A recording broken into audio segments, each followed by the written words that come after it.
নমস্কার বন্ধুরা, আমি আজকে তোমাদের সামনে বানিয়ে দেখাবো ভীষণই একটা জনপ্রিয় রেসিপি হালিম। এই হালিম বানানোর জন্য আমি এখানে পাঁচমিশালি ডাল নিয়ে নিয়েছিলাম।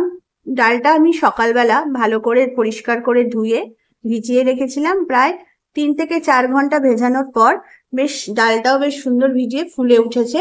এবার এটাকে আমি প্রেসার কুকারে ভালোভাবে সেদ্ধ করে নেব। তো বন্ধুরা চলো এবার ডালটাকে আমি প্রেসার কুকারে দিয়ে ভালো করে সেদ্ধ করে নেব।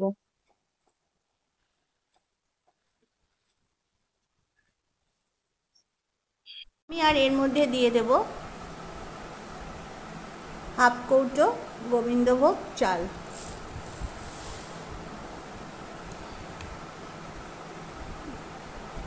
দিয়ে এটাকে প্রেসার কুকারে দিয়ে ভালো করে এটাকে আমি এখন জল দিয়ে ভালো করে সেদ্ধ করে নেব। বন্ধুরা আমি এর মধ্যে দিয়ে দিচ্ছি আদা বাটা 1 চামচ, আর দিয়ে দেব 1 চামচ রসুন বাটা। এর মধ্যে দিয়ে দেব পরিমাণ মতো নুন। এখানে আমি এই চামচের 2 চামচ নুন দিয়ে নিলাম। নিয়ে এটাকে ভালো করে আমি এখন একটু মেখে নেব।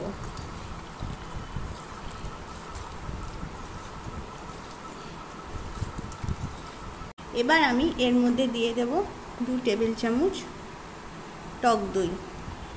দিয়ে এটাকে আমি ভালো করে মেখে নেব।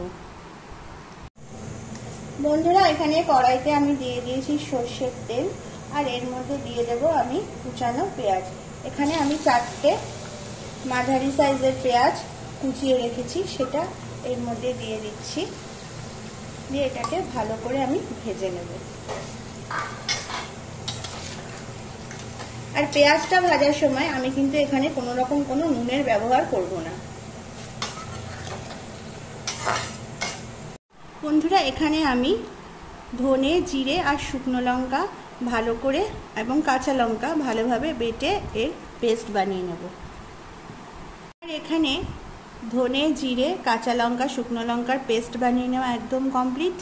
এবার আমি যে পেঁয়াজ বেরেস্তাটা বানিয়ে রেখেছিলাম সেই পেঁয়াজ বেরেস্তাটা এর মধ্যে দিয়ে দেব। দিয়ে এটাকে এর সাথে একবার ভালোভাবে বেটে নেব। এবার আমি যে তেলের মধ্যে পেঁয়াজটা ভেজেছিলাম সেই তেলের মধ্যে ভালো করে এই পেস্টটাকে আমি বেটে রাখা পেস্টটা আমি এর মধ্যে দিয়ে দিচ্ছি।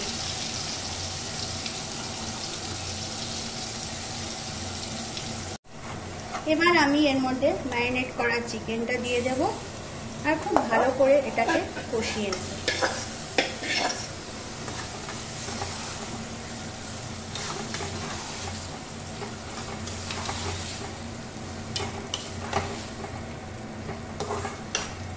বন্ধুরা আমার এখানে ডালটা সেদ্ধ করা কমপ্লিট। তোমরা কিন্তু বাড়িতে যখন হালিম বানাবে তখন ডালটাকে ঠিক এরকমভাবেই সেদ্ধ করে নেবে। বন্ধুরা এখানে আমার চিকেনটা একদম রেডি। আমি একটা বাটির মধ্যে চিকেনটাকে তুলে রাখছি।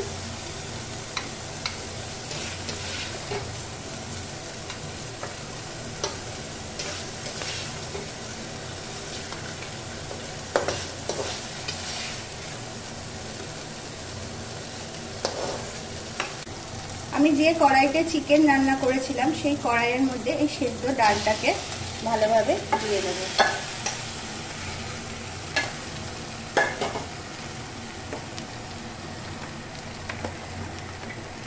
এর মধ্যে দিয়ে দেব পরিমাণ মতো জল।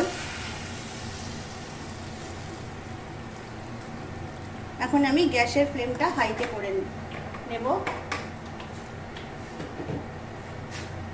বন্ধুরা এখানে আমি সেদ্ধ ডালটাকে একটু কাটার সাহায্যে ভালো করে এরকম ভাবে গুটে নেব।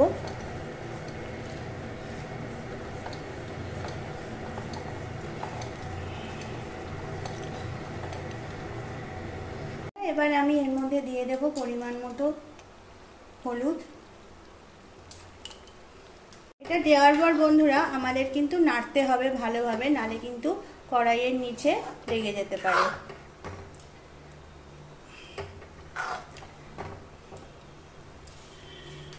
বন্ধুরা এখানে আমি দিয়ে দিচ্ছি একটা বাড়িতে বানানো হালিমের মশলা।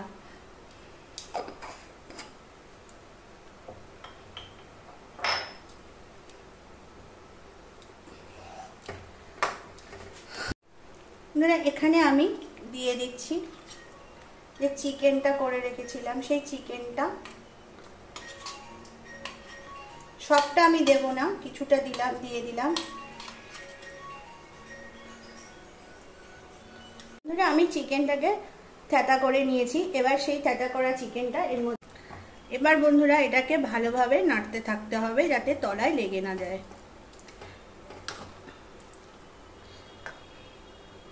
বন্ধুরা আবার আমি এর মধ্যে দিয়ে দিচ্ছি পরিমাণ মতো গরম মশলা, দিয়ে এটাকে আমি মিশিয়ে নেব।